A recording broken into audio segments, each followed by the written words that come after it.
Busy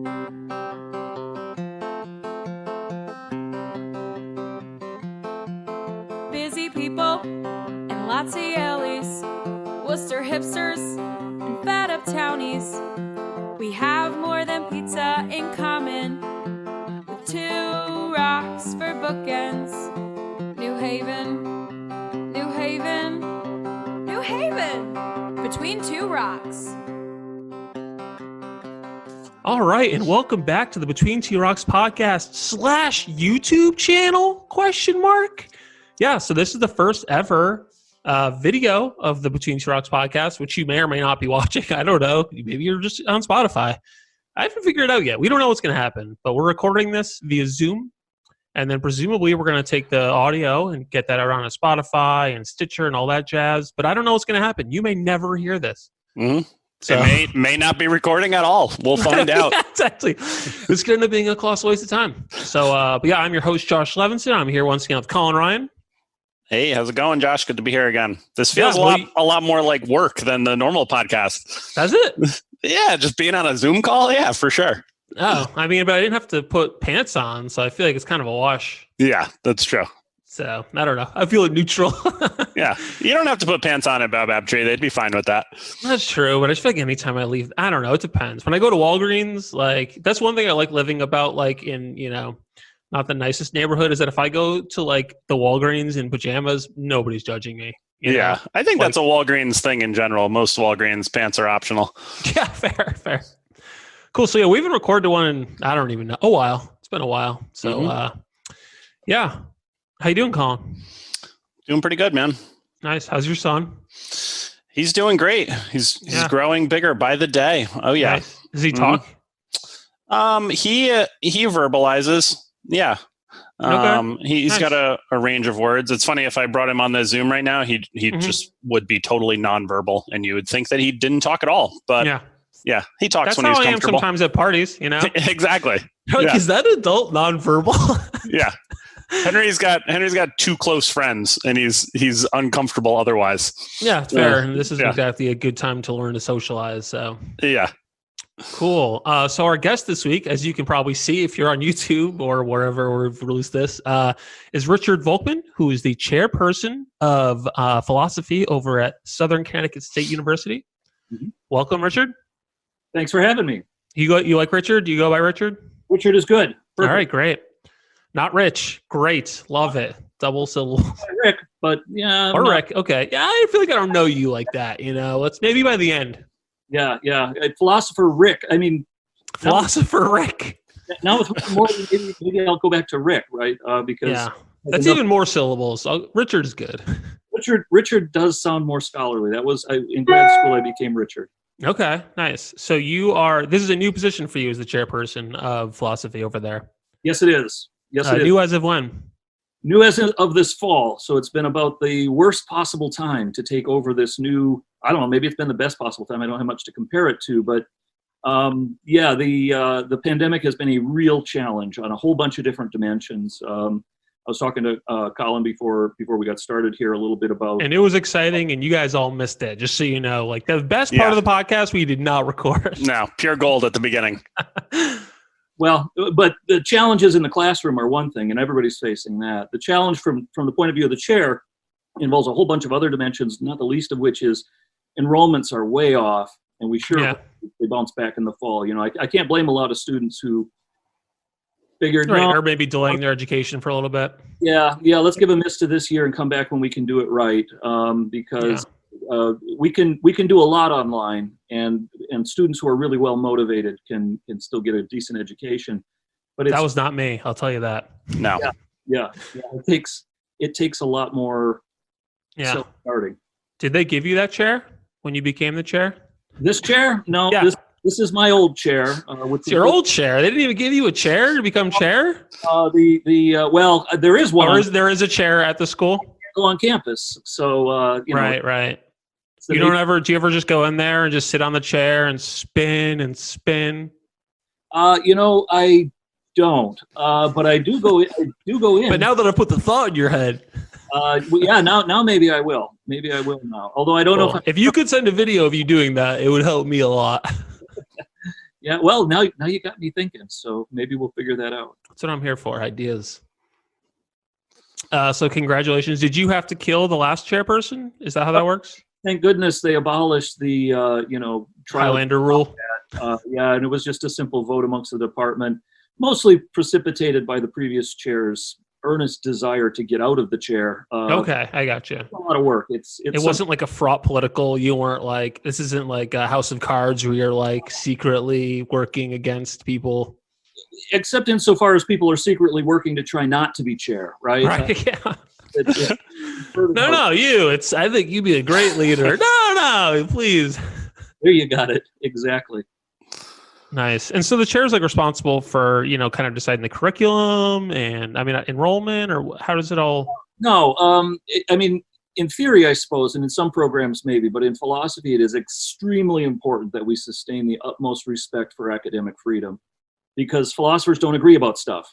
And if someone's trying to impose their vision, there's going to be fights. It's going to get ugly. It's going to be terrible. And so, much to the contrary, the chair's job, I think, is to try to make it the case that those conflicting views don't wind up in open conflict, right? And try to give people the room wherein they get to choose for themselves, what their curriculum is going to be. So there's a structure, there's a framework to it, a certain kind of, there's something that it is to teach ancient philosophy. And if you're bringing in, I don't know, Rihanna videos, you better have an explanation of how that relates to Plato and Aristotle or something.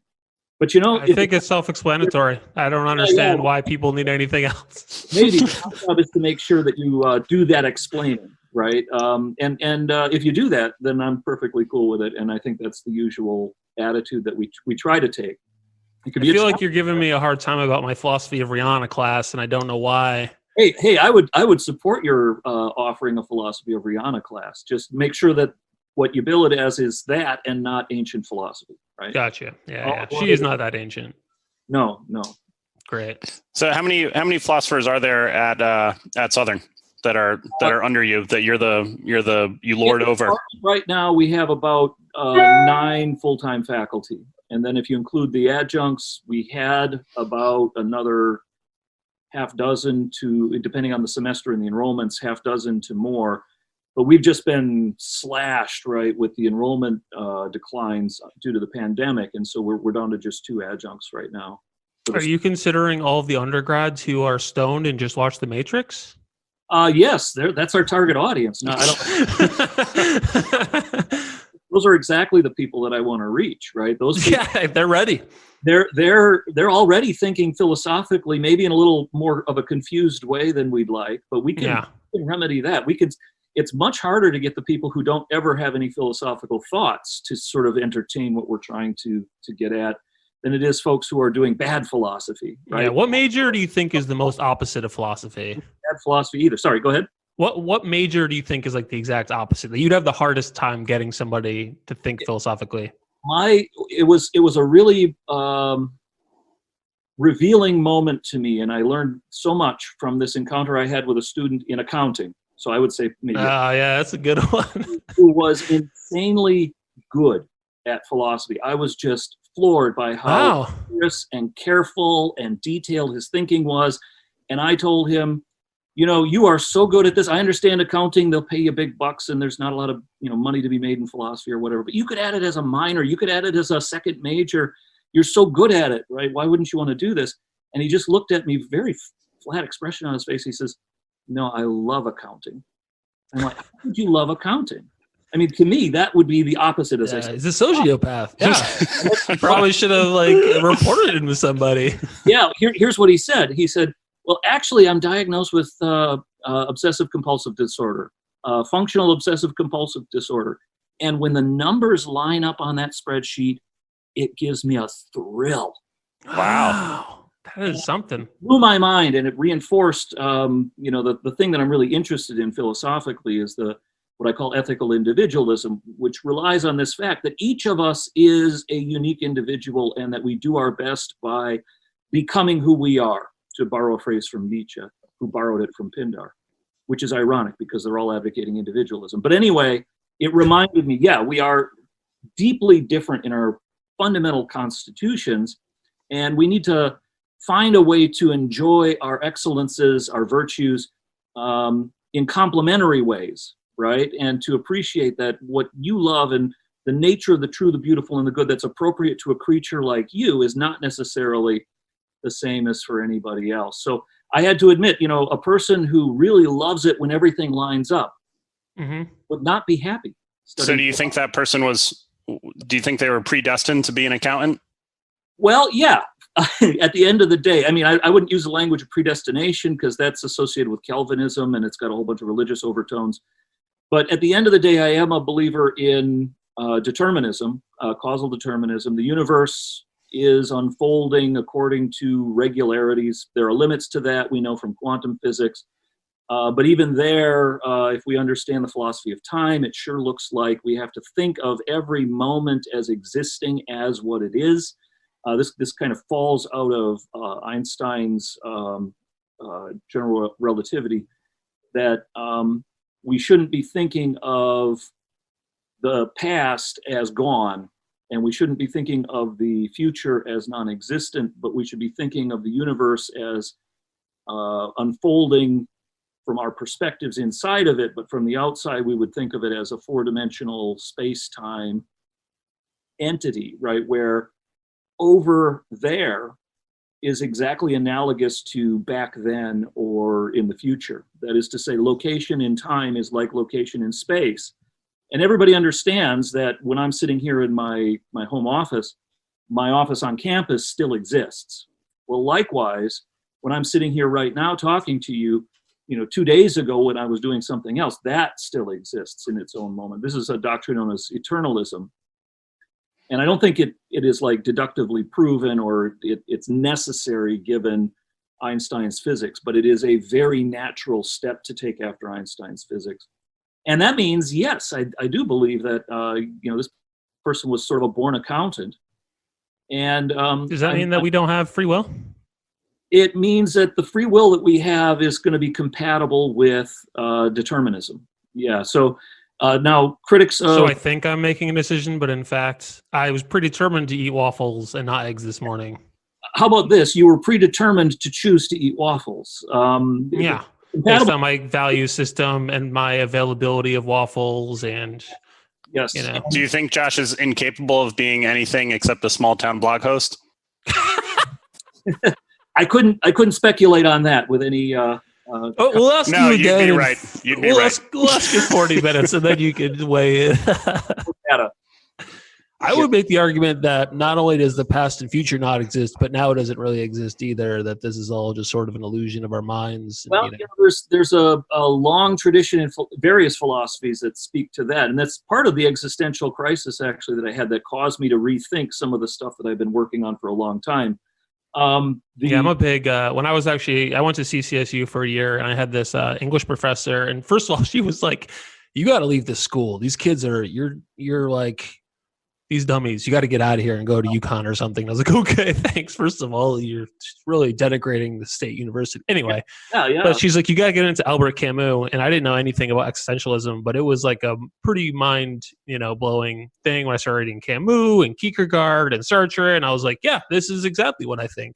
Yeah. And I don't need to explore any further because I think I found what I like, Yeah, wonderful. And, that is although you do still need to explore further. Nope. Nope. That first chapter was it. He's done. I do not want to be further challenged. It's never done, right? I mean, once the bug bites you, once the philosophy bug bites you. No, I'm 40. It's actually done. Yeah.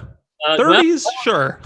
It's lurking in the back of your mind. You wait. It'll come back. It'll there. It will come back, and you'll need to dig into it some more. But, I got to say, at Southern, I think, we can cultivate a community which is very into that. In fact, we have a weekly philosophy club where it's just a free form. It's much like this conversation, and whatever comes up. And Camus and Sartre and Kierkegaard in particular all figure rather prominently in those conversations. And so there are people at Southern who can and will do those kinds of have those kinds of conversations. Yeah, I think my teacher was wrong. I remember, especially in like Western Civ, I had some kids in my classes at CCSU who were super smart, and actually the best computer science professor I ever had was at Central. So I don't know, she was just The thing is, I myself went to a university that is analogous exactly to the place that Southern has in the overall hierarchy of universities. A former normal school, right? That is to say, it started as a teacher's college and became a university over time. And this was in Winona, Minnesota. And it was much the same. There are people who are as smart as absolutely anybody anywhere at all of these schools, because there's lots of reasons that you wouldn't want to or couldn't go to one of these flagship universities. Yeah, money, time, just any number of issues, yeah. Yeah, it should be granted there are lots of people there who are not like that, right? I mean... Yeah, no, I think, this English class, there were some dummies, but nonetheless. yeah. Well, there are lots of people there who maybe don't belong in any college at all, but how do you know until you've tried it, right? And true. There's a fact. How will you know unless you spend $50,000 is the only way to be sure. That's right. That's why you should go to Southern, right? All your listeners... 100%, yeah. You should go to Southern because it won't... Go to an in-state university. It's only $28,000. It's great. I promise there is nothing that you will ask where I'll say, I'm sorry. I could only answer that question for another $20,000. That's how philosophy should work, actually. You should be doling it out for 10 grand at a time. I do. But anywhere except in the classroom, people get angry with you if you do that. I was about to make an extremely dirty joke, and then I was like, you know what? Maybe we'll just pump the brakes. Now in the listener's imagination what that joke might have been. Absolutely. They know me well enough to get there. They'll be fine. So heroic individualism. Mm-hmm. That is what your website says. Mm-hmm. And this is sort of but you use a different term. What individualism? Ethical individualism. Ethical individualism. Yeah, so that's the more generic term that I would use to refer to. So we're all individual. Even people who drink pumpkin spice lattes, those people are individuals as well? Yeah, you're an individual even if you're following the herd, right? Yeah. Although you're kind of denying your own individuality in that case. And if you're just doing it because everybody else is doing it, not because you like it, that would be troubling. But yeah, some folks are built to love the pumpkin spice latte. I think this is all grounded. At the end of the day, I'm committed to at least keeping everything consistent with a thoroughgoing philosophical naturalism. That means everything has to fit with what we know from the sciences, right? That doesn't exhaust everything that there is to say, but everything has to fit with that. And so I think if we want to understand pumpkin spice latte, we probably want to understand the human palate and the cultural circumstances that lead folks to thinking about all of this. And all of those conspire to create all of these different individuals. And there's going to be patterns that emerge. People will be similar in lots of ways. And wow, I really regret making this joke. Yeah, well done. Let's dig deeper. Oh no, what have I done? Point a philosopher in a direction and they just kind of keep going. Yeah, no, I see. Gonna have to be a little more careful about what direction I point it. Yeah. Yeah, if you didn't want the philosophy of pumpkin spice latte, you shouldn't. That was my bad. That was my mistake, and I have learned. I actually had a question. This was going back to. I do want to discuss heroic individualism, but I discussed the Matrix really earlier, and I was actually just kind of curious before I forget. Is like what's a sort of popular movie that you think introduces philosophical thought in like a mainstream way, or you already philosophy friendly? Right. I think the Matrix really is. You think that's the quintessential? Well, I show it or assign it in my just because it challenges the fundamental nature that we live in. It goes beyond that. It actually makes very self-conscious and very explicit references to all sorts of philosophy throughout. I mean, the basic premise, the basic premise illuminates the very key issue that Descartes brings up that sets up the I think, therefore I am. Descartes is worried about exactly this thing. How do I know that external world exists at all? How do I know what the thing is? And he keeps asking, do I know this? Do I know that? Until he gets back to, do I know that I exist? And then he realizes, well, if I don't exist, then how am I asking this question? Right. So he says, okay, I think, therefore I am. And then he tries to rebuild the whole world in light of that. And so the Matrix works really well in that. But it's also drawing this fundamental distinction, which is the same distinction that really, in a way, starts what we think of as Western philosophy, at least in its fullest form. There are other philosophers before Plato, but in Plato, we finally get this bringing together of what we back then was called natural philosophy, what today we call science, along with these questions about the ultimate nature of reality, metaphysics, and also ethics, right? And between those and questions about knowledge. And so in Plato, we finally get the whole deal. But one of the things that Plato introduces is exactly this fundamental distinction between appearance and reality. Right, and the form of an object versus the object itself. So yeah, I think that really is. I mean, there's lots of other movies, and there's almost no movie out there that lacks philosophical content, even sometimes despite itself. There's if we think of philosophy as what we do, even white chicks. I haven't seen that. That's what the Wayans brothers were saying to be white women. It's pretty philosophically challenging. Here's a philosophical puzzle that would emerge from that. It does challenge your belief about all the ideas you held about the world, though. If you believed in God before, this is going to challenge that. Yeah. Well, and it's taking a stand about issues that I think today it's a very, very uncomfortable to take a stand about. White chicks was not taking any stand. Well, yeah, except mocking white chicks. Yeah. Version of the blackface archetype, which is now an absolute no-no. Yeah. And that raises, in my mind, I haven't seen the movie, right? But that raises in my mind. I also have not seen the movie. I haven't seen it either, but I'm sure it's exactly what we're all picturing. Yeah, I doubt it challenges your expectations. It's probably not designed to do that quite in that way. All right, so heroic individualism. I guess is basically just it's about this idea of like being like who you are, like we're all our own people, and sort of finding that and celebrating that. Is like, I mean, how would you give me a 2-sentence? Is this first of all, is this your own philosophy that you've come up with? I know it's the name of your website, so I'm hoping it's yours. So the way is this your brand? It sort of is. I mean, the way these things unfold is, many scholars become interested in this or that thinker, and they become scholars of that thinker.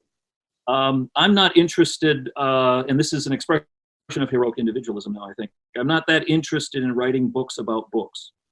And I'm borrowing that, ironically, somewhat from Emerson, who's one of my favorite thinkers. I'm not sure if I'd call him a philosopher, but he's definitely a thinker of some kind.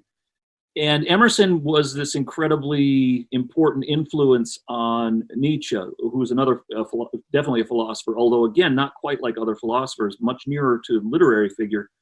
But I don't consider myself an Emerson scholar. I'm not a Nietzsche scholar. I'm not poring over them to try to figure out what they really meant or anything like that. I'm inspired by them. And those are the two main figures of what I call heroic individualism, the antecedent figures. I think that's where it kind of really comes into its own.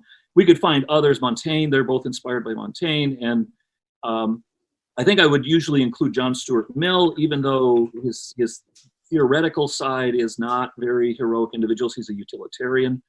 But nonetheless, especially in his book on liberty, I think he really expresses the key ideas of heroic individualism, especially as they start to make their way into social and political philosophy. So those would be the three main characters that would be the inspirations for it. But at the end of the day, it's what I'm doing, and I get all the blame for all the stupidities in it, right?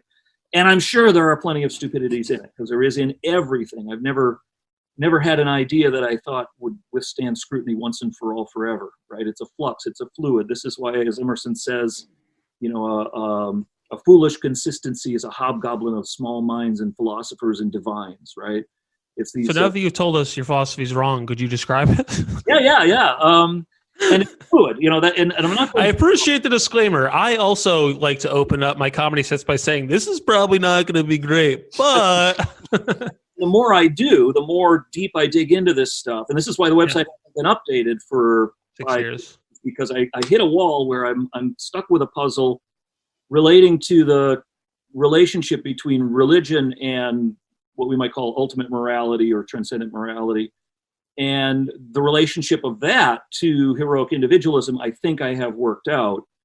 But I'm still working out this other part, which has become really pressing in my mind. So I haven't updated it because I'm going to need to change some things for sure. So I really am quite sure that there's some stuff that's wrong. Yeah. But the main idea, as you said, like Emerson, and I think also like Nietzsche, the main idea is to try to encourage people to feel empowered to become who they are. That's a phrase that Nietzsche cites from Pindar. but it captures this idea both of the fluidity, because it emphasizes becoming rather than being, but at the same time, it acknowledges this fact that the universe kind of is what it is, right? And its becoming is a function of our location in space and time in discrete moments, right? So it feels like it flows, even though it is what it is. And one of the causes that leads it to become what it becomes rather than some other thing is precisely going to be your reflections on it and your thinking about it. And so the heroic individualist wants to encourage you to be, to use now Emerson's key notion, self-reliant, right? And I take that to mean simply a kind of honesty, right? And so, and when people hear that, they get nervous sometimes because they imagine that what Emerson is saying is that you should be like some oracle. In Emerson's view, he's kind of a Platonist. He thinks that the individual has a direct insight to the ultimate nature of reality through intuition that that person should give voice to. And I think I'm in substantial agreement with that, although I'd make a whole bunch of tweaks and changes to make it fit what we know now about brain science and a bunch of other things. But the idea that you can just see things that others are not situated to see, and therefore you have at least a license, and I would argue probably even further that it's a duty to try to articulate that perspective. That's your mission in life. That's what you're here for. If you depart from that, you might as well not exist at all, because that's the unique thing that you can bring for the rest of us to think about. But it's going to be inevitably a particular perspective that is by its nature not going to necessarily be applicable to everybody, and it's going to be limited in a way that makes it by its nature wrong, in just the way I was talking about before. There's going to be stuff that is not accessible to you, and this is why it's so important to get involved in a conversation with others. And it's in that conversation that hopefully the full picture, the full notion of the nature of, you know, the universe and the answer to the life and the meaning of everything is to emerge. If it's going to emerge at all, it's going to be in that conversation where we have each individual articulating their ability to see one corner of it. You know, you might know that old Hindu or Indian story of the three blind men and the elephant, right? Where, you know, they've each got a hold of a different part of the elephant, and they ask them, what do you have in front of you? And one of them has the trunk and thinks it's like a snake, and the other has a hold of the side of the thing and thinks it's like a, I don't know, like a big building or something. That's how Does one have the butt? One, well, that's a great way to extend the metaphor. I don't recall ever seeing it in the traditional tellings of that fable, but there would be room to do that. I'm not sure what that would be like. What would that be like? It feels like a soft hole. We're describing it now. I don't know, it's probably a polite way to describe how that person experienced the elephant. But do you think the differently, right? Do you think the idea of the, you know, everyone having their own perspective, and that's important to develop your own perspective, do you think that gives rise to kind of how, you know, we're living in this era of multiple truths, and it's hard to, you know, we're having the hardest time just deciding that things are objectively true, and you don't necessarily want to empower everyone to think that their unique perspective is somehow correct when it's, you know, we can objectively say that it's wrong. Yeah, except, well, so you put your finger on exactly the important puzzle that's going on here, especially at this cultural moment. And wait, are you guys trying to say this QAnon stuff isn't real? Because and there's lots of crazies in every corner of the world. And, you know, in the initial days, now my other main philosophical interest is precisely in computer ethics and about the cultural impact of the information age and the computer revolution. And in the early days of that, I was among those who were very, very optimistic about our future, because as I saw it, the computer revolution represents an upgrade to our basic information processing systems as a society. And by that, I mean this conversation that I was just talking about across all these individuals. And the expectation was that once you do that, you've got this much more diverse and expansive marketplace of ideas. The best ideas in the marketplace of ideas should prevail because they have the best arguments for them.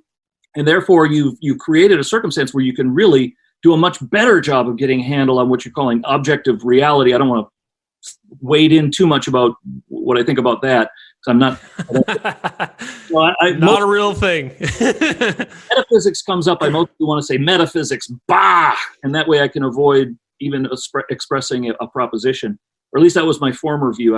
I think I used to have a pretty similar view in terms of like the internet. I was like, oh, it'll be egalitarian. Everyone will have a chance to express their thoughts. And now I'm like, boy, a lot of these people should not be expressing their thoughts. This is and I want to caution against what you just said, because here's what I think has emerged and what we didn't anticipate in those early days, which is that there's this deep latent tribal tendency in humans. This is an evolved tendency that presumably must have served our ancestors at some point. It's about coalition building. It's about defining an in-group, which necessitates defining an out-group.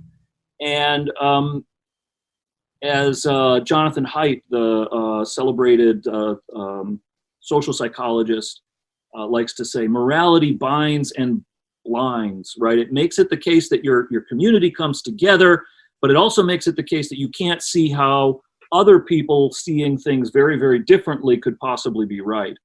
And what that resulted in, especially once we brought in some of these what I regard as really tragic developments in the unfolding of the internet, namely social media as it exists today, especially Twitter, which is the worst. I mean, Twitter, you think, is the worst? Absolutely. It starts with 140. It's no longer, they made revisions, so things are different. But when it comes in, it's 140 characters. You cannot have a meaningful, deep, sensitive conversation in 140 character snippets. You can say something pretty clever. Well, yeah, all you can do is a shallow, clever snark. Yeah, get a hearty ha. Josh world. Right? And so that means that what you're doing is you're building up these tribes. And I don't see any way for Twitter to not be doing that, but the other platforms are doing it as well. And it leverages this natural tendency in humans to have this coalitional tribalism, and it creates all this divisiveness, all this conflict, all this animosity, which we would be much, much better off without. See, do you think the internet is a net negative or net positive for society? Exclude Wikipedia. Yeah. You can't exclude Wikipedia. One of the best things about it. Well, and Wikipedia actually, except for sex, how do you think marriage is? Like, I don't know. The Wikipedia is maybe the best example of the original promise of the internet working as we had hoped it would, right? Because in its original incarnation, again, these things have changed since their original versions, but in the original incarnation, everybody could contribute whatever they wanted. And the people who think that we need to have a central notion of everything and experts in charge and stuff like that, we're all complaining that can't possibly work, and it worked masterfully. And studies comparing it to edited encyclopedias show that it was about as accurate, but much more huge and covered a lot more topics. So Wikipedia is evidence that this, what's in the literature sometimes called the wisdom of crowds, can work, right? That really, when we do have this conversation together, we do track reality really remarkably well. In the case of Wikipedia, even though the only sanction was getting your comment, replaced by somebody else's comment, and that would sometimes lead to these editing wars. But eventually, the view that would prevail in almost all of the topics was the truth, because the people who are most attached to their views tend to correlate with the people whose views are true. And so the early Wikipedia was a great example of how we were hoping it was all going to work. The later Wikipedia now has a lot more of these moderating and tribal elements to it, and is becoming, frankly, less reliable. So even if you include Wikipedia, do you think at this point in time we'd be better off if the internet had never come to be? No, I don't. Although I'm tempted that way, and we'll see how it turns out. How would this podcast even exist, Colin? That's what I'm getting at. So much good stuff that we can do that I can't imagine just striking it all. If things really become dystopian, and they very well could, and I'm very, very concerned right now that they will. But if things become truly, truly dystopian, then I may have to reconsider. And I wouldn't have even been able to dream of that 20 years ago. See, for me, I think one of the problems of the internet is essentially that, like, we as humans are sort of like, yeah, we have like an evolutionary desire to sort of believe things that seem like they come from authority. And now with the advent of, like, video editing for all, like, anybody can basically come up with a YouTube video that looks semi-professional and be like, see, 9/11 was an inside job. And they quote one bad structural engineer who's like, yeah, that could be possible. And now it's like, all right, wow, see, now I'm asking questions. And, like, because people look at it and they're like, well, this looks pretty professional, and I'm just weighing both sides, but it's like both sides are not really as well educated on the topic. Like, one side has many thousands of structural engineers who are like, no, it looks like a plane flew into it and it collapsed. Like, that's the, I don't want to say the objective truth, but the likely truth based on the information we have, you know what I mean? Versus, like, this one guy who, dropped out of school and just happens to know how to edit videos, but he can make himself sound pretty smart. And we as humans don't all have the ability to sort of, like, critically look at that information and be like, is this right? Like, how does that make sense? Part of that story you're describing has to change, right? It's not the part about the person being able to make this view, because we need to hear that view. The only reason that's what I'm saying. And I wonder, do we need to hear every view? Let me say why. The only reason we have as much confidence as we do have that this was not an inside job is that people have tried to make that case, and that case has been found wanting. Yeah. I cannot prove to you that a hypothesis is true. This is a logical problem. A statement of the form, if P, then Q. Oh God, I hated discrete math so much. 9/11 was an inside job. I can't. I'm convinced. I think that maybe it was. Yeah. You heard the P and Q part, right? You can't prove that P by observing that Q. If P, then Q. I observe that Q, therefore P. That's an invalid argument. Mm-hmm. If P is your hypothesis, right? If 9/11 was a inside job, then we would observe whatever. We observe whatever. It doesn't follow that it was an inside job, right? Right. You can't. So this generalizes. I'm just leveraging some stuff, especially out of Karl Popper, but it's pretty standard stuff in philosophy of science now. What you can do is you can show that a hypothesis is wrong. And so you don't want to suppress all the wrong hypotheses. You want them all out there, because what gives us confidence that the true hypothesis is true is that we've looked through all of the other ones and they all fail to match up to the observations. But isn't that the exact problem that's going on? That a lot of these, QAnon things and other stuff that percolates on the internet, you specifically can't prove that it's wrong, and then the response is people will just say, "All I'm saying is look into it. That's all I'm saying is just look into it," and they just the whole idea being just go deeper down this rabbit hole. In a free country, that's going to be a permanent feature of the culture. There are going to be people that disagree about things that you're going to regard as absurd, and that maybe you ought to regard as absurd. But the reason that you've got to let them have their piece is exactly what I was just saying. This is what gives you confidence in your own views, is that you've met the other side. This is John Stuart Mill's, just channeling John Stuart Mill's famous defense of free speech, right? Truth is discovered in its collision with error. You can't just sit and know the truth. And you can't prove that the truth is what it is. The best you can do is consider all the available hypotheses and reject all of the ones that are dubious, and then you're left with the other one. So these people are actually serving So you don't agree that we should, like, deplatform Nazis or whatever? Absolutely not. I think that's that's the path that's going to lead us. That's why I'm scared now. That's the path that's. You think that's worse? Horrific dystopia, and that's why. Brave New World and 1984 and these other dystopias are flying off the shelves. After the deplatforming of Parler, 1984 shot to the top of the Amazon best-selling list. People are scared to death of this because this is the path to a really dystopian future. Although free speech has technically never covered, like, incitement of violence or anything. Like, it's always been excluded from the greater, Like, we always said, like, you couldn't shout fire in a movie theater, right? That was the famous example. Like, he wasn't allowed. Do you know where that expression comes from? What? That's a reference to a legal opinion by Oliver Wendell Holmes way back in at the time of World War I. Mm-hmm. The person whose speech they were suppressing was not shouting fire in a crowded theater. The person whose speech they were suppressing was a person handing out anti-war pamphlets. If you start suppressing speech, that's where that goes, each and every time. He was saying it in a burning movie theater. That's how it all ties together. He was trying to hand out anti-war pamphlets. It is interesting to me because there's always, like, I don't know, like, for instance, in Europe, it's illegal to deny the Holocaust. You know what I mean? Like, it is. It has been abused to suppress dissidents of all kinds. And I would not favor that even there. Yeah.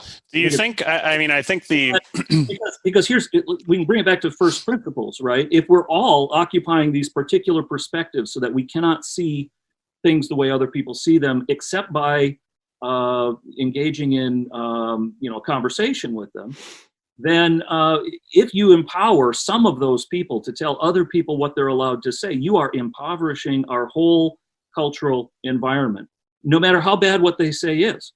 But sometimes the truth, it's easy to show that it's wrong. So to go back to your original point, right? You described the circumstance, and one of the key steps in your description was,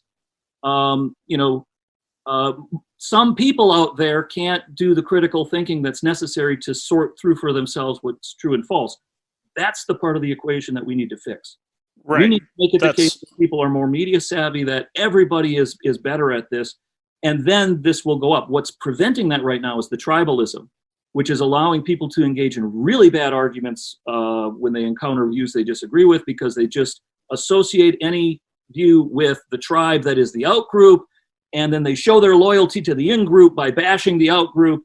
That's what's going on social media, and it's a really bad place to be culturally, and it could lead to really terrible things. Do you think that a certain number of people in society just don't possess the critical thinking skills that are, that would equip them to survive on the internet where things can look very real, everything can look real, and enough other people are saying it? Do you think, that's kind of what makes the whole thing dangerous? It's certainly true at the margin that there are people who are not competent to be full citizens. I mean, that's what you're saying, right? And that's certainly true. There are people that we would think are not competent to exercise the full rights of citizenship. We believe that of everybody who's below a certain age. And that's an arbitrary line, right? There's plenty of high school kids who are perfectly capable of this, but plenty who aren't. And so we don't let them vote. We don't let them say whatever the hell they want. That seems perfectly reasonable to me, because the whole thing is premised on the idea that we need people who are critical thinkers, active and thoughtful people. And it's empirical fact that some people are incompetent, but you should be very careful throwing that around. Right. Well, I think I was saying more the opposite. It's not taking the individuals away from the situation or taking away their rights. It's more the acknowledgement that certain, presenting certain things, through a Twitter account or something is going to, potentially infect so many people that we may want to limit that, and I know it goes to the thing of, should we deplatform people? Should we control this? But if we can identify something that's happening, a movement saying that vaccines are unsafe, or, something like that, that's dangerous for society at large, is it the imperative of society to stamp out those things? That depends on what you mean. I mean, what is this? Who's doing the stamping, right? Are you empowering the state to exclude perspectives? Are you empowering some narrow set of tech oligarchs who have their hands on the levers that control the whole discourse to do that, and to therefore be tempted, and they will give in to this temptation to do that in ways that you will not approve of? Or is it more wise to just tolerate those folks and refute them in the marketplace of ideas? It just seems to me that as a culture overall, I mean, it seems to me the latter is the only course that doesn't lead to a really ugly place. I think there's one group interacting in the marketplace of ideas, and then there's another group that's on Parler, and it's just like, it's hard to bring those two together. I think you're wrong, and I think you're not just wrong about the facts there, but you're committing a moral wrong here. Whoa! Not acknowledging. Good thing there's no hell, Colin, because you'd be in trouble. You're not acknowledging that there are these different perspectives, that people legitimately see things very differently in a deep and visceral way because of their very constitution. this is the kind of stuff that gets that's documented. For example, I mentioned Jonathan Haidt before. We can measure the moral responses to different stimuli, and then we can do a factor analysis to find out how many dimensions there are. And this is what Haidt does. And he finds ultimately 6 dimensions to moral response. And very consistently, the different political ideological commitments that people have map onto clusters of different traits in these basic psychological features. And so the folks on the so-called left, the so-called liberals, although many of them are no longer liberals, are progressives of some kind, and that's a whole other discussion. But the folks on the so-called left are much more attracted to what are called the harm oppression dimension and the care harm dimensions, whereas conservatives have a balance of all 6 of these dimensions, and those include things like respect for authority and purity and loyalty and liberty. And libertarians have yet again a third way. They score very low on all of those, or very high on the liberty oppression dimension, and very low on all the others, especially the purity dimension, right? And what we have are, and this is an illustration, if you will, of ethical individualism. What we have are human beings that are biologically built for very different responses to the same stimuli. And that all percolates up, and that results in them seeing the world very differently. And the most important thing we need to do if we want to actually learn how things are is we need to use as many eyeballs as we can get access to in order to find out how things really are. And I mean, you're pointing out, Colin, absolutely correctly, right? That all those people over on Parler, they've got distorted views of the world. But this is the part you're not understanding. You have a distorted view of the world. I have a distorted view of the world. Mm-hmm. All have a narrow, distorted. Not me. I actually know the truth, but go on. I will concede that that's just barely possible, but I can't. Ought not. Logical impossibility in that, although I frankly doubt it.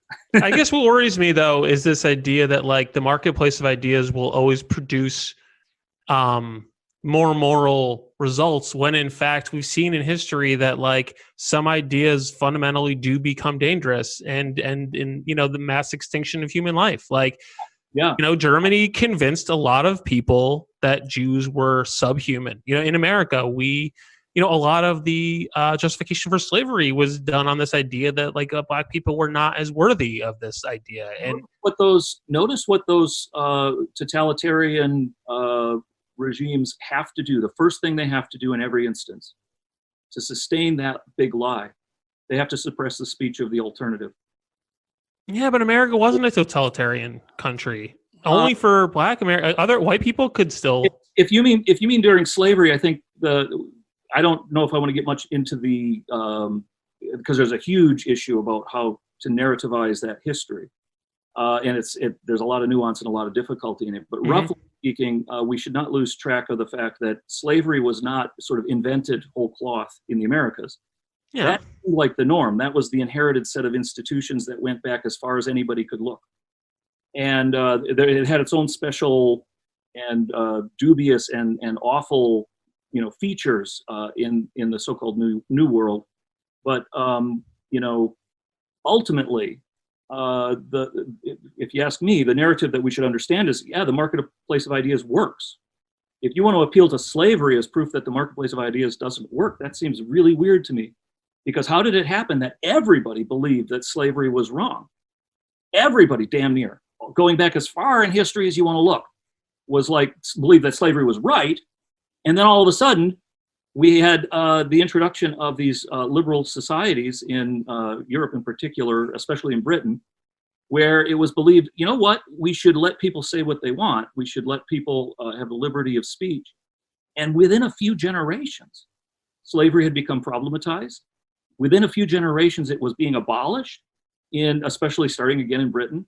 And it took, as folks imagined, a civil war in the United States, because there were people with vested interests who were not listening to the arguments, but had, financial interests at heart. Interests, right? If you had implemented a system of suppressing speech during a slave regime, you would still have slavery, right? Because the people in power would be able to suppress those dissidents. And so, yeah, I'm not convinced that that's a good example at all. Now, what you're pointing to, there's a fact of what you're pointing to that is absolutely correct, which is that people can be terribly gullible, right? And they get motivated. The truth doesn't always win in my, We are, I think. we are very, very flawed thinkers. And this goes back to the original thing we were talking about. The thing to fix is, the fact that people are not such good thinkers. But that is very difficult, and at the end of the day, in the ultimate sense, I suppose, probably even impossible, because it's part of our, again, biological inheritance that we wind up having all sorts of shortcuts in our thinking, all sorts of biases that we're typically not aware of. And one of those is to engage in this kind of motivated reasoning that we were just talking about, that the slaveholders would have been incentivized to engage in. The only way to get outside of that I can see, since none of us really does occupy that position where we're beyond the limits and I keep doing this like a horse with blinders on, right? That narrows the perspective. The reason that the only way that I know of that we can get beyond that is, again, this conversation, this sharing of how it looks from each of our perspectives. And the people that you don't agree with are going to look like lunatics. And what you have to appreciate is, to them, you look like a lunatic. And it's I am a lunatic. They're right. You are. They should be. But to them, and to everybody, right? Everybody else is just barking mad, right? Do you think the calculation changes when it's accompanied by violence? And Yes. what level of violence is acceptable to maintain, to say, no, that's okay as well, because we still have to maintain the free flow of ideas. The margins, right, of all of this, it seems to me, is when somebody is actually engaged in violence or is advocating violence, it's inciting, I think you said before, in violence, because that's a different thing, right? I mean, we can draw a pretty sharp line between actually inflicting physical harm on someone and even the worst kinds of speech. So, and that's what rights are all about, is about setting up those boundaries. And these are going to be contested, I think, probably permanently contested across different perspectives, the exact boundaries. But the rough boundaries are pretty clear, right? Bodily integrity and stuff like that. And that means that we can draw up laws right there, which are less susceptible to abuse than laws about the content of speech. Laws about trying to suppress speech that you think is false or something like that, that's going to slip the leash, I think. I think it's much too dangerous to even contemplate. Unless you think you know everything right now, you should not want to go down that path. But saying, look, you can say whatever the hell you want, but your right to say whatever you want ends at, my body. Well, let's say as a thought experiment, there's a place where people gather and they discuss how they hate another group, and they say, we're going to attack that group. We're going to go injure them and kill them. And then once a month, someone from that place goes out and they kill a few people. Mm-hmm. And obviously, we would all agree that we should lock up that person that went out and killed the people. At what point, after how many months, do we decide we really need to get a handle on this place? Or do you think no, because at that place, they're only talking? So it's going to depend on what's going on there with some precision. But what you just described sounded to me like a conspiracy to commit murder, and that's itself a crime and should be. Well, right? But then you're just talking about a law. Do you think? That's right. Yeah. I mean, you could argue that a lot of these Facebook groups are conspiracies to commit crimes, whether or not a crime happens or not. If they are in fact planning to commit crimes, yes, and they absolutely are that. And having them on Facebook is still a good thing, because now we've got the paper trail to prove it in court. It is true. A lot of people did get themselves thrown in prison because they posted on Facebook. Yes. Yeah. And hilarious. And it's important that we're talking here about Facebook, because it was Parler that got deplatformed. Yeah. Stuff wasn't done on Parler. This stuff was done on Facebook and Twitter. Yeah. And who did the blackballing and the blacklisting and the suppression of Parler? It was people beholden to Twitter and Amazon. Amazon was the one that really kind of... Yeah, Amazon was like, all right, enough is enough. There was a riot, so they were like, maybe we shouldn't get involved in this. Yeah, yeah, these are the thorny issues that we have to wrestle with right now. Because I don't want to come across sounding like some Pollyanna-ish. It'll all be wonderful. No. I think they're complex philosophical problems. I don't think anybody's right or wrong. I think it's just it's hard to know, and we live in a strange world where truth and reality are hard to discern. I don't think it's it's complicated. My favorite thing related to Amazon deplatforming Parler is that the head of the pirate party in Sweden is like, or not the head of the pirate party, the head of the Pirate Bay is like, that's it? You're just giving up? Come on, we switch servers every month. Come on, choose somewhere else. Well, and that's what's going to happen. I mean, Parler is up now. They got their website up. They don't have the full mechanism, so they're not actually a social media site right now, but they've got a website anyway up, and they're working on the back end now. So they will come back, and I'm not sure that this is going to be a good development, because what it means is that we're seeing the splintering even more. Look, instead of banning free speech, how about we ban all social media? No, I don't really mean that. Yeah, I was going to say, it seems like a philosophical problem. So I wouldn't actually want to do that, but let me explain why that would be a better solution, and it would be content neutral then. So we wouldn't be empowering the state or anybody to be suppressing anybody's ideas. Here's what social media does, I think. It creates conditions of the worst kind of conformity, the opposite of the heroic individualism I was talking about before.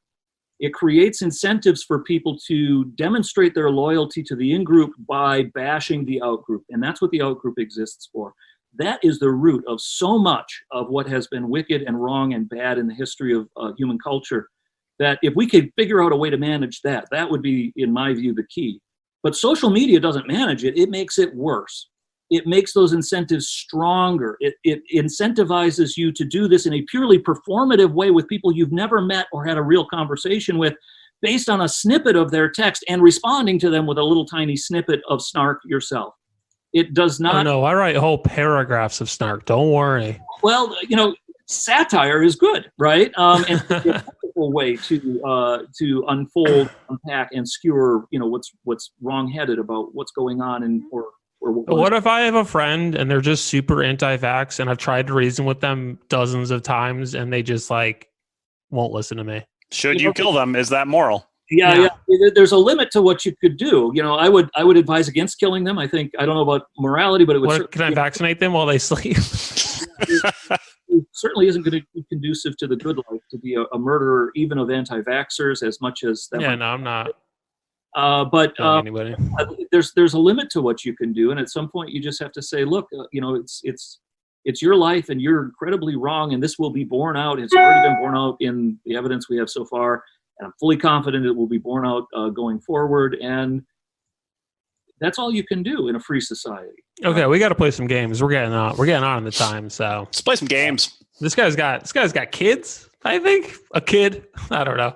I got to go play World of Warcraft later. We all have busy lives. I assume you're doing something with your life. I hope so. I'm not sure, but okay. You have guitars and stuff. So playing a guitar and riding a motorcycle, I assume. Same time, I would assume. We're for motorcycling right now, but it's quite cold. All right, so the first game we're going to play is Fuck, Marry, Kill, but we don't do it with people. We do it with ideas, and I think the fun. Would you rather do philosophers or actual schools of philosophy? I think either works for me. Either works.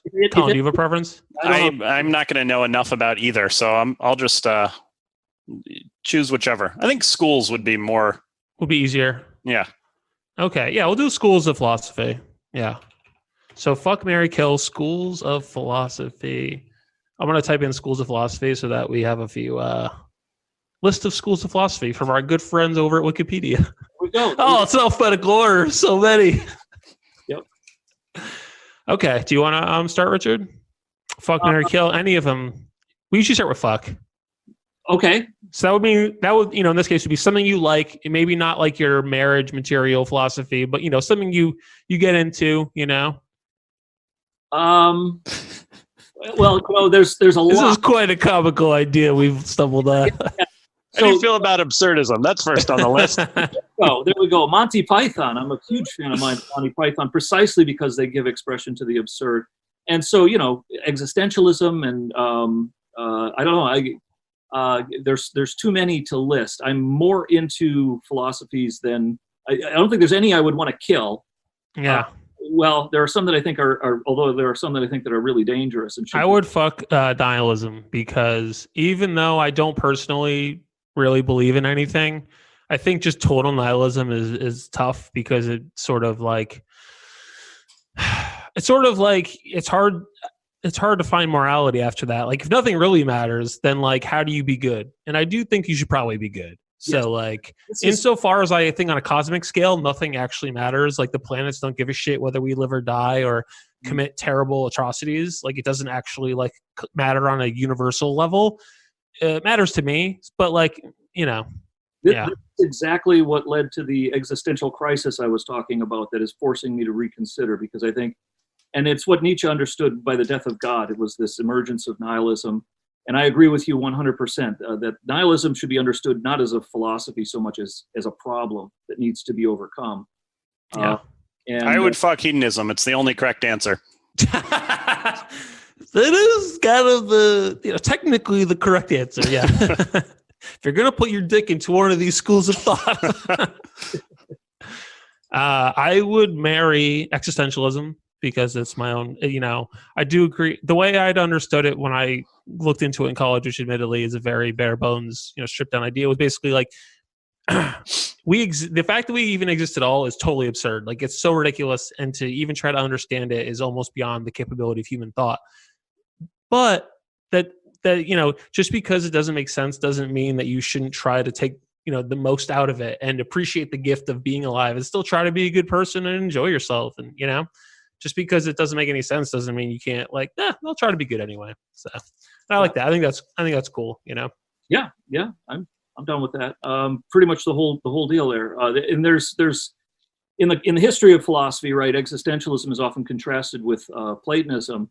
The problem with existentialism is it might lead to that nihilism that we were talking about before. Yeah, no, it's a slippery slope, as they say. Yeah, and the solution to that might be this Platonism. So in my head, I have this war going on between Nietzsche, who's an existentialist, or at least has those tendencies, and Emerson, who is a kind of Platonist, which is the very opposite. What is Platonism? This comes out of Plato, right? So this is the idea that there is an ultimate nature of reality, which is true, the beautiful, and the good need to be understood in this perfect abstraction that you can encounter in a pure intuition in your mind.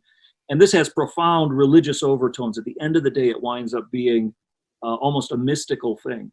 And I came into this as pretty much a committed Nietzschean, or really, since I've trained as an analytic philosopher rather than a continental philosopher, with tendencies that worked in that direction, and as a kind of new atheist type, like Richard Dawkins. Mm-hmm. And I was firmly committed to that till about 5 or 6 years ago. And then, to my own amazement, Emerson started in this battle, right? I paced back and forth, and they're arguing, right? And eventually, Emerson started getting the better of the argument. And it's precisely because of this problem of nihilism. So that's a whole nother long story. But the point was, I agree with you. Okay, nice, great. I think you meant fuck in another sense, right? So this is the problem with the word fuck, right? It can mean anything. It can be an adverb. Yeah, no, it's great. Verb, right? But yeah, in the sense of boo, right? Fuck nihilism. But in the sense of, I'd get down with that. Then it's more like existentialism, right? It's more like sexy. Yeah. Like fuck, marry, kill. Like the game. You're not like kill is bad. Fuck is like kill you want nothing to do with. Fuck you'll mess around with it. So I would say I would kill libertarianism. I find the whole concept rather silly. Do you mean metaphysical libertarianism, or do you mean political libertarianism? I don't know. Maybe objectivism then. Like if we're gonna go like pure philosophical, just like this whole idea that like we all can make our own truth and you can just kind of do whatever you want. It's because like I'm just like no man, you got to consider the fact that other people exist and like you can't just take what you want. Like the world is complex. Political libertarianism says, I mean, it's basically like people should be left alone and the state should that doesn't sound like not understanding that other people exist. Yeah, no, from a political perspective, in theory, sure, we should all like, I don't know, because like yeah, the state should leave people alone, but like also people need help and we need roads. So like we do actually need like a political apparatus, like not everything can be done through private corporations. So yeah, I'm not sure if that's true. I think that's an empirical question. We can't decide by thinking carefully about it. Yeah. No, there was a pretty... All I'm saying is ask more questions, Just ask more. There was like this whole thing, like there were like these folks tried to start like a libertarian like society up in like New Hampshire or something like that. Like they were all gonna like move there and like, what's up? It's called the Free State Project. Free State Project, right? And the whole thing ended up turning into kind of a nightmare because like one lady was like feeding the bears because like she just wanted to, and like other people were like, "Oh, these bears are becoming kind of a problem." Like, so I'm a sort of half-hearted participant in the Free State Project. And are you? Oh boy, dude, I feel silly now. I got to tell you, that's the what you're describing. It was a disaster. That's not the experience of the people that I've ever heard from. Really? Yeah. I'm only a half-hearted participant because I couldn't commit to actually making the move. But yeah, there's lunatics. I mean, yeah. But lunatics. Because some of the people are like, I don't think there should be age of consent, and it's like, all right, well, There's people at the fringe, and we're already talking about outside the mainstream movement. So there's sure, yeah, I'm not saying that's representative. And it's also the Free State Project in particular is, as they like to say, it's the boss. It's not the ideology, right? It's a coalition of people. So there are voluntarists. That's the kind of it's a style of anarchism. But not everybody who's a libertarian is an anarchist by any stretch. I'm certainly not. And there are folks who are what are called minarchists who believe in minimal government. I'm not even really that. I'm actually a classical liberal. But I think if there's these empirical questions. So, for example, you mentioned provision for the needy. It seems to me to be an empirical question whether or not state provision is going to actually succeed better than private charity or other kinds of private provision, or whether it's going to lead to corruption, and when, under what circumstances it might lead to various kinds of corruption or various kinds of information distortions. That's the kind of thing that Hayek would talk about in the actual information processing systems that we use to manage distribution and production of resources. So yeah, I think it's a lot more nuanced than you're going to get probably on Twitter.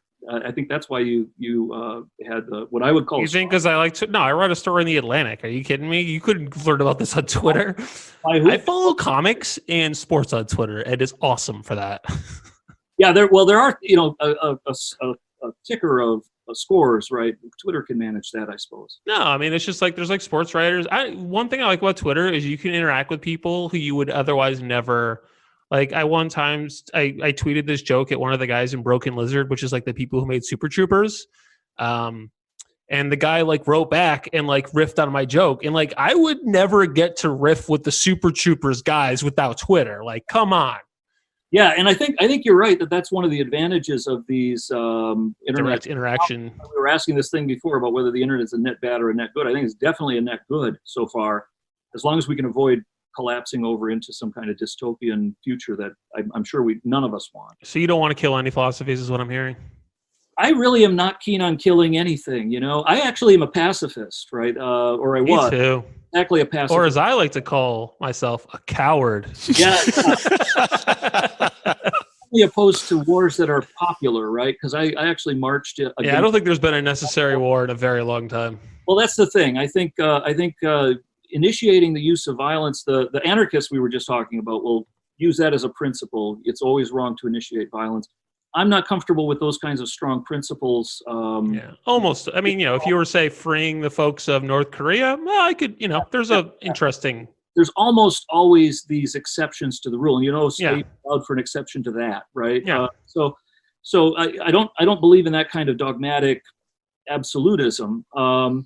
But in general, I think, every philosophy should be heard, and then it can stand or fall on its merits. And we have not just an opportunity, but I think really an obligation to try to engage that, to actually try to make. When we say fuck, marry, kill, we're not saying destroy it off the face of the earth. We're saying that you don't like it. It's not for you. For you. Yeah, it's not. It's about the impulse, right? All right, so let's we can say it's about what is your first instinct, right? Which might be to do one of those three things. Well, no, it's more like, like we do it for pizza a lot. So when I say I want to kill like Pepe's or whatever, I'm not saying no one should enjoy Pepe's. I'm just saying it's not on my list of pizzas that I want to eat immediately. Yep. We didn't explain enough nuance. All right, let's move on to the next game. We're about out of time.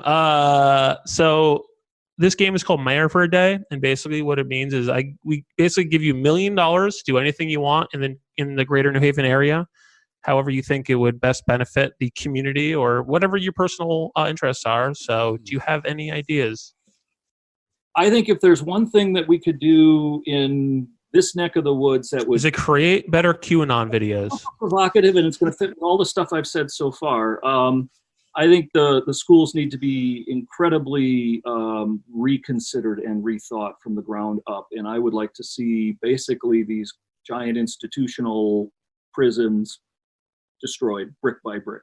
Which schools? The colleges or the elementary schools? All the schools? Oh, the university system has got its own problems now, but I'm talking about the schools, the public schools for K through 12, and I think these institutions are built in a way that is designed for an industrial society that we don't live in anymore. And they are incredibly distorting. They're all about learning not how to think, the things that we've been talking about here, but rather how to sit down and shut up. And I think that's a really, really bad thing. And so if I had $1 million, I don't know if that would be enough. I would have to look and see. No, that would not even be close. We normally don't allow education as an answer, but we'll if you want to destroy the schools completely, we'll take it. Yeah, I could tear them down with $1 million. You could build a bomb with $1 million. The alternative, but the alternative that I would want to, so maybe I would take the $1 million to try to lobby someone to provide the rest of the money, would be to actually provide something close to a really robust school choice system that made it really easy to start your own school, so that we would have the whole city would be peppered with basically neighborhood schools that would have to make, or that could be, this would still be publicly funded, but you would get all these different perspectives in a way that would be much more convenient and effective for parents, and a lot less inclined to just teach school, which is, I think, what the schools mostly teach. They don't teach children, they teach school. And teaching school means sit down and shut up until the bell rings. My friends were in a punk band, and one of the lyrics I always loved was "School is garage for children."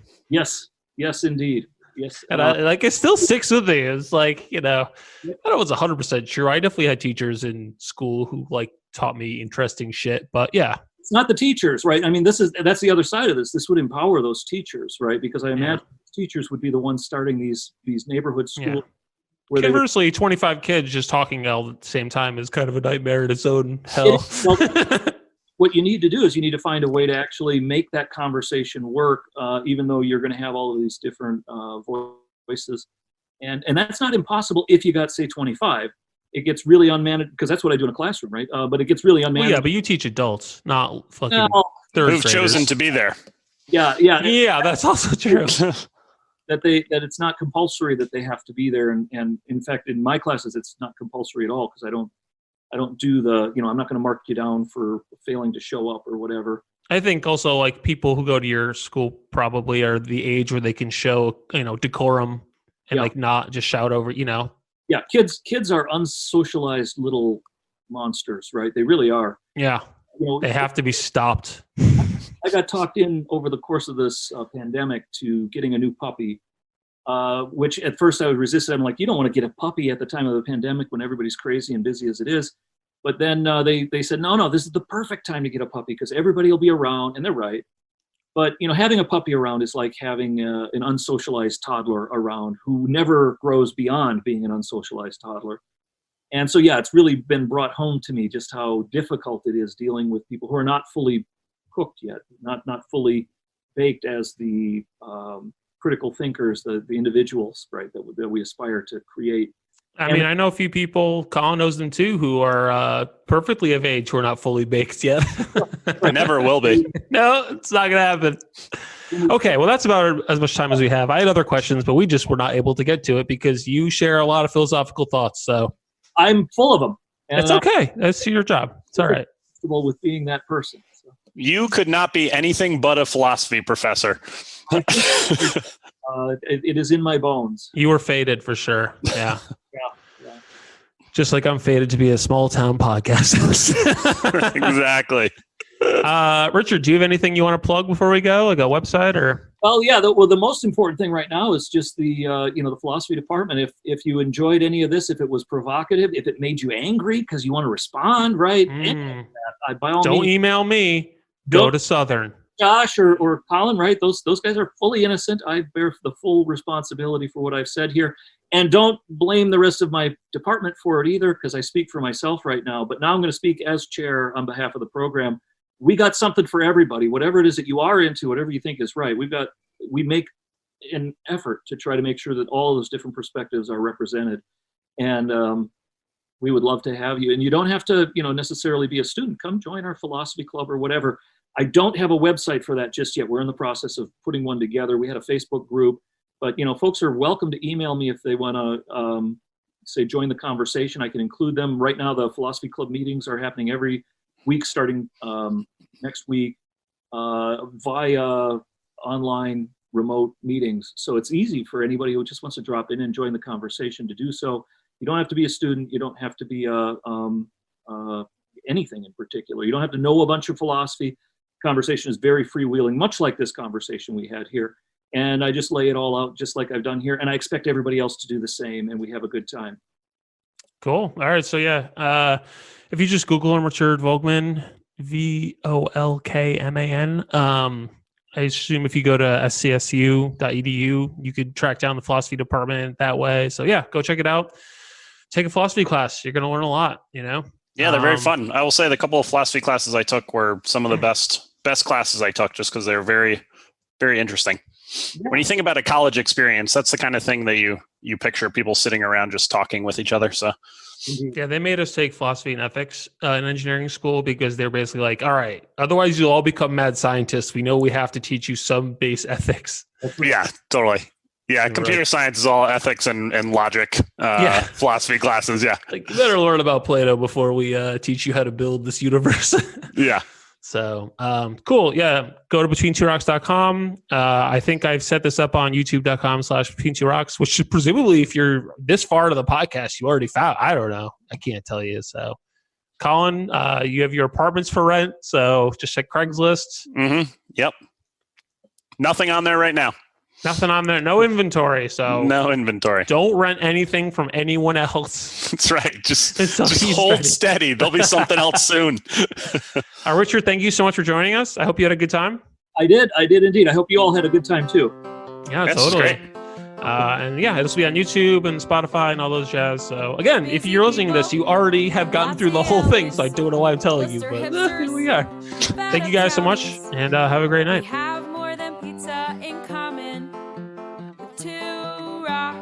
Bookends. New Haven. Between two rocks.